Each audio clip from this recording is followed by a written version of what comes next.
It's a key question. When I grow up, my education, at the time I was a teenager, I was getting my political consciousness.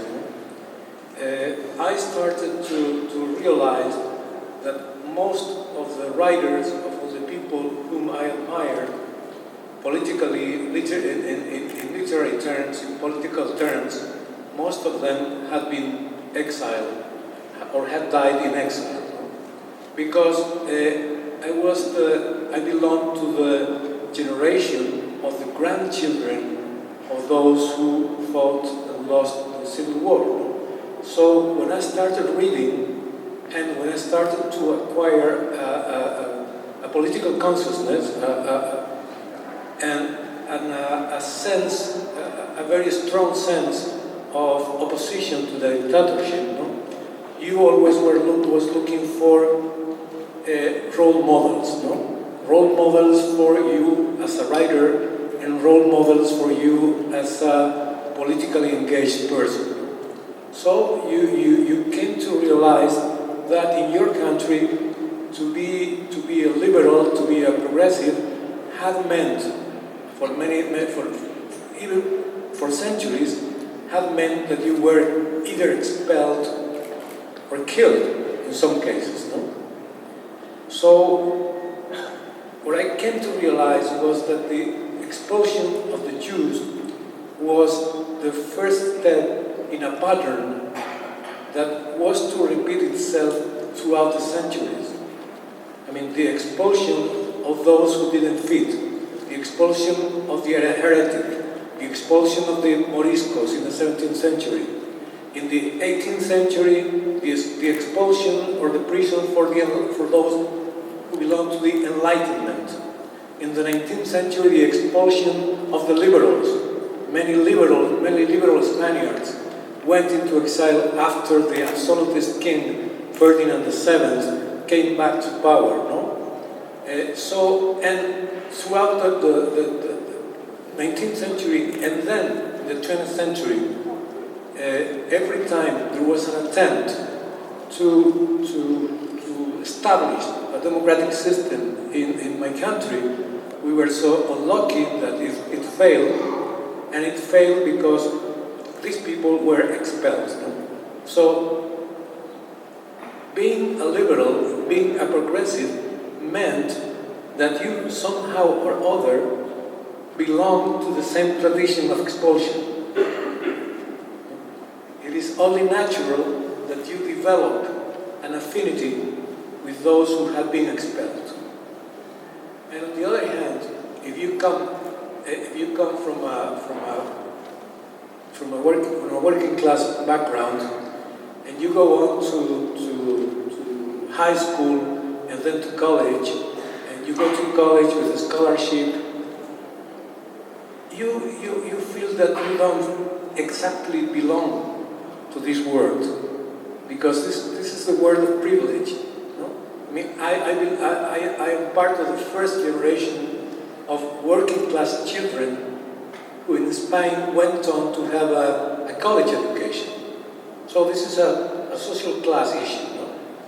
So you went to university and you were surrounded by people who were not like you, who belonged to the middle classes or the upper middle classes. So you felt slightly aside. You always felt a nagging sense of not fully belong.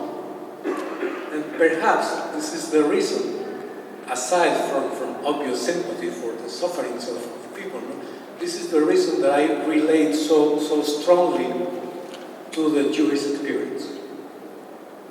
That's why I've been leaning toward it for a very long time, because it comes naturally to me. It comes as I don't need to think of it. I don't need to rationalize it. I immediately react, taking sides with those who are expelled, or those who don't feel quite at ease, those who don't fit in. This is something I love. Not something I love. This is something I cannot help.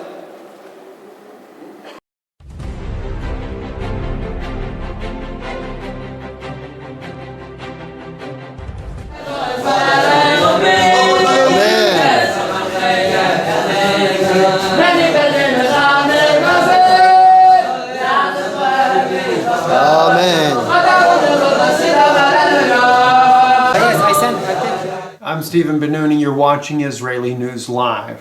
Having a bit of a celebration there at the Tomb of David yesterday with one of the rabbis there, went through the blessing.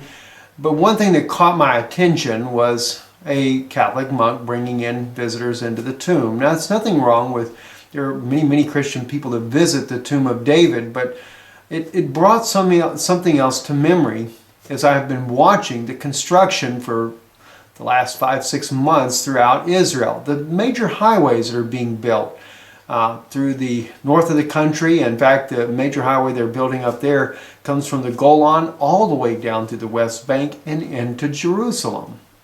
And of course, they've been widening the main highway, Interstate 1, that comes up from Tel Aviv, from Ben Gurion Airport, right into Jerusalem.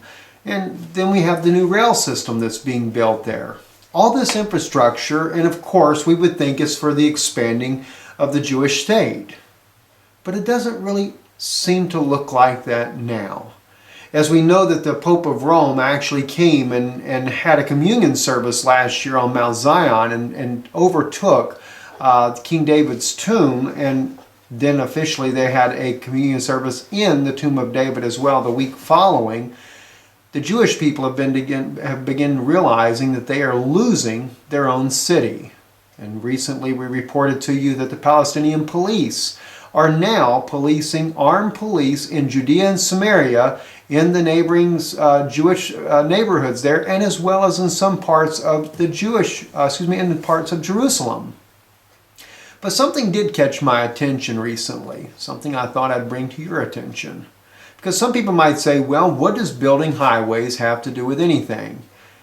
I believe they're doing an international city, preparing Jerusalem to be exactly what Shimon Peres envisioned in 1993 at the Oslo Peace Accord when he signed the agreement with the Vatican. Well, of course, we don't have control of Jerusalem, and it is obvious that what the Vatican is trying to do is to make Israel fulfill biblical prophecy without the Messiah being the one to fulfill it, to make it a city of all nations.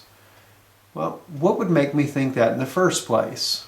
An unusual part of the construction of the interstate coming up from Tel Aviv is what makes me think this. In an area there, as it winds through the mountains, we have 2 huge arches that have been built over the new interstate, and you can already see where the 3rd arch will be and possibly a 4th arch as they widen this area out to where you will have to go through a checkpoint.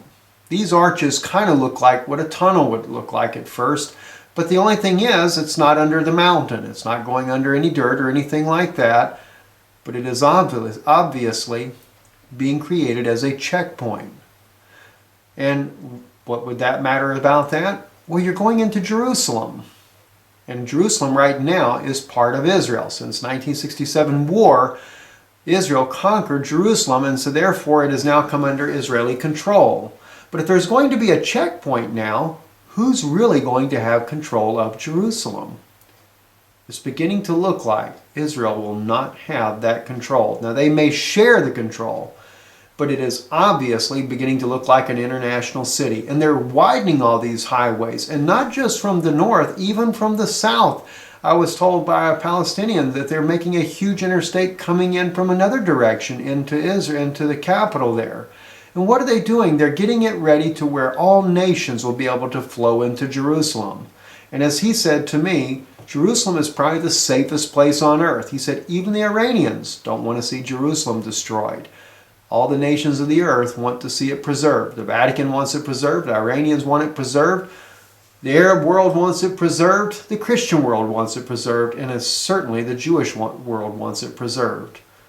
But unfortunately, it will not be a city for Israel until Messiah comes and takes it all back. I'm Stephen Benoon with Israeli News Live.